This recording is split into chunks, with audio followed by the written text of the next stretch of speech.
My name is Sterling Tanner, and I am the lecturer of trombone here at The Ohio State University in the School of Music.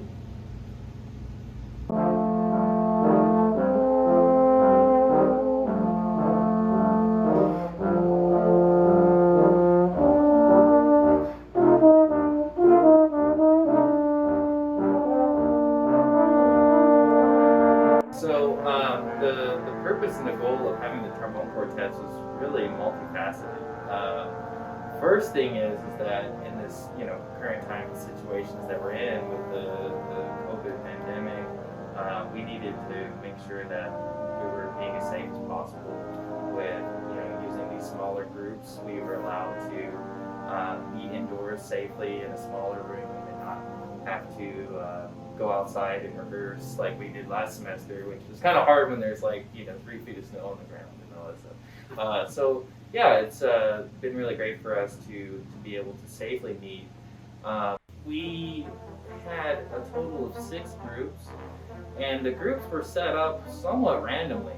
Actually, I mean, there were some groups that had a mixture of non-majors and majors. There were some that were exclusively majors. There was not really a structure as far as grade level and how people are placed. We tried to place it somewhat in the realm of okay, I think these people can play this music, etc. We tried to mix it up, even in the sense of you're going to be with this group all semester, right? And you guys maybe don't know each other outside of this. Maybe you don't hang out. Maybe you've never played trombone together side by side. So it was really a cool experience to put those groups together to kind of randomize it up a little bit to, I think, make our community a little bit closer, a little bit stronger. But basically, how it worked is we had 2 separate classrooms going every Monday night. And there was our trombone GTA here in the School of Music, Jeremy Smith. He's absolutely fantastic. And then myself, we were both the coaches for the groups. So each group would rehearse for a half hour each week. We had sort of a rotation system where those 3 groups would come in and out of the room through those Monday nights. And Jeremy sort of had 3 groups he worked with, and I had 3 groups that I worked with. And yeah, we had fun with it. So, it's a great experience for both of us to get more coaching experience with these things, and then also for the students to hopefully get more one-on-one interactions with us as an ensemble. But really, it was multifaceted, and the way it really developed in the sense that typically with our trombone ensembles, we'll have 2 groups or maybe 1 large group per semester, and with those groups, you can only do a certain amount of repertoire, So by having all of these separate quartets, I think we had 6 different quartets. Some of those, your group was doing 2 pieces this semester, so you think 2 pieces and then another, 5 pieces that everyone else is playing, some things with multi-movements. There was a lot more repertoire that we were able to cover, and to find new stuff to play also was really cool. Jacob Smith, one of our students, arranged a really cool video game soundtrack that he's really into, which is pretty awesome. And I think that's pretty cool to let you guys have more control of our output, and what we're doing. So it really was multifaceted in our reasoning to have quartet systems.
your last? Is that the last note for that? Yeah, I'm trying to E flat. Oh man. I got it one time. It's not bad.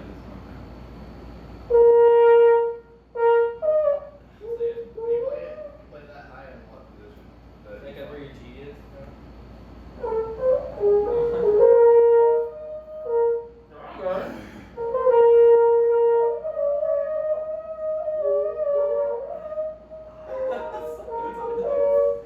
That's high. You guys got it. I don't know. You did.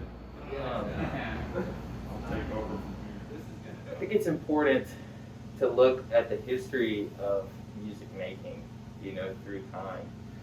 You see times where art has flourished, and you see times where art has, maybe dwindled in some ways or gone to the wayside of society. It seems like almost every single time that we as a society go through major struggles, and I'm talking major world conflicts or major famine, or I mean, there's been so many different things that we could name off here. It seems like artistry and artists always come to the forefront of the people, right? It's always the heart of the people comes through in music. And in this time, I mean, we're very fortunate. We live a pretty nice life still amongst this pandemic, right? We can still meet here and go to school, and it's great things in that way. But for us, at this moment, I think it's so important for us to continue to make music, not only for our music students who are wanting to do this as a career, but for our greater community. For instance, at our concert the other night, I think there was like 60 people or something that tuned into our live stream. But that's 60 people that were sitting in front of their computer in some regard, listening to us play trombone pieces. And I think that gives people a really good outlet. For especially right now in the times that we're in.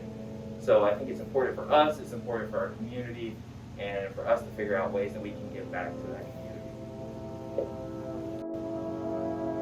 I'm always telling my students that this piece of metal, is just the vehicle as to the things that you can accomplish in your life. This is just the way that you become a better person, that you learn about yourself. Maybe you learn how you learn. Maybe you learn the things that are going to help you in whatever career that you choose. You learn so much about your own self-discipline, about how you need to come to this every single day and approach it with a new mindset to keep it fresh, to keep it moving forward. So, long story short, yes, we're here teaching music, we're here teaching trombone, but my philosophy has always been creating better people. And I think that really carries a lot more weight to me, more so than what you can do on this. This is just the vehicle to help get you there and to help make you realize those things that are going to be multifaceted in whatever that you so choose.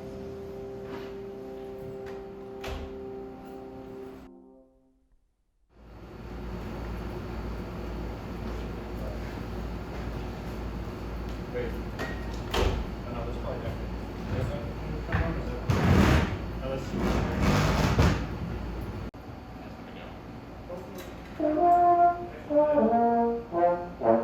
I think if it's a big issue, I'll fix it the next time. It's already out.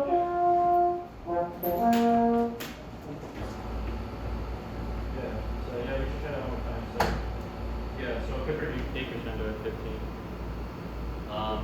For us. Then, can we go all the way to the end this time?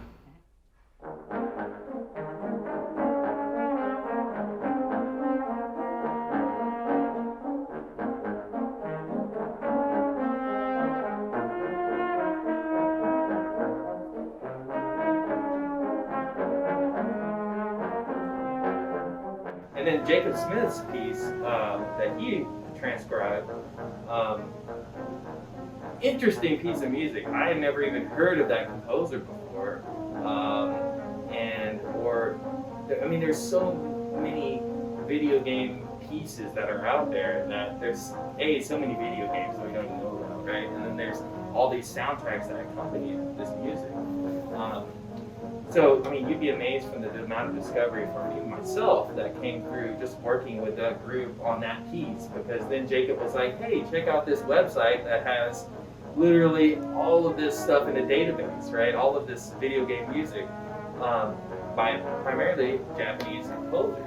And I mean, these are things we'll never have an idea about that they even existed. And so that's kind of the value, I think, of the movie. But he did a great job with it.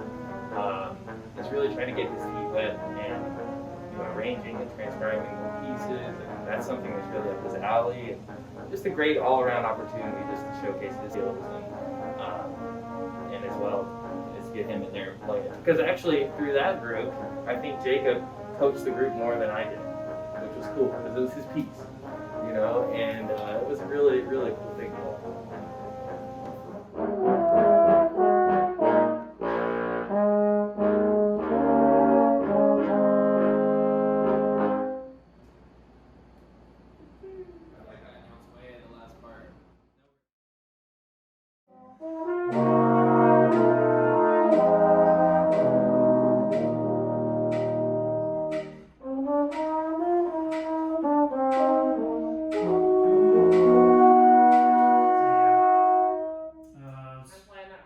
No, you're good. Formata. You said you come in on count 2, right? Yes. Yeah. Yeah, the Greek funeral march kind of opened up the program with your group, which you guys sounded great, by the way. But that is a classic piece, and it's kind of I guess, a slow start to the recital, like start, with a funeral march. But it's an epic piece of music that has been, transcribed for so many different brass groups, right? And I was kind of mentioning this on the concert night. It's just heavy, emotional piece that has like this really dark A minor beginning, and then it goes to this really, bright, reflective, like looking on better times middle part of the movement, right, where it goes to a major section, and then it comes back to this dark thing again. So I don't know. I felt like that piece in particular was kind of fitting for the times that we're in. It's kind of like, wow, this is weighty. Like to have to, wear a mask all the time and be following all these extra protocols that we're not used to. And then like there's kind of a light at the end of it, but we're still in it, right? Still in this time. So that was a really cool piece, I think, to kick off the program. Right now, like I'm thinking this weekend I have my first gig actually that I've had in over a year, which is crazy, right, for musicians. I mean, it's been an interesting year for sure. So I think that's why it's so important that we had an actual performance for this, because I think people are going to work more diligently, probably more hard to know that this is our performance date. We got to be ready to go. If you need to do extra rehearsals, etc., take care of that stuff individually. But also just to have something like look forward to, and to know like, okay, I'm not just practicing my instrument just to play for a room of nobody, right? I think it really hypes people up, to prepare for that. And I remember the feeling that we had a tent concert last semester in the fall, and there was a decent amount of folks out there. It was next to the Mirror Lake, it was outdoors, and we were playing out there, and I remember the feeling that I got from everybody after that performance of like, wow, we really needed this, or like, I really needed this for myself, and to just be here with my friends and to be able to put together a project like that. So I don't know, I think it's more important than ever now that we perform, we actually do these things, because this is not a laboratory, right? This is not just, we learn music. We're here to share this with our community. So it feels really good to be able to still do that.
was a Norwegian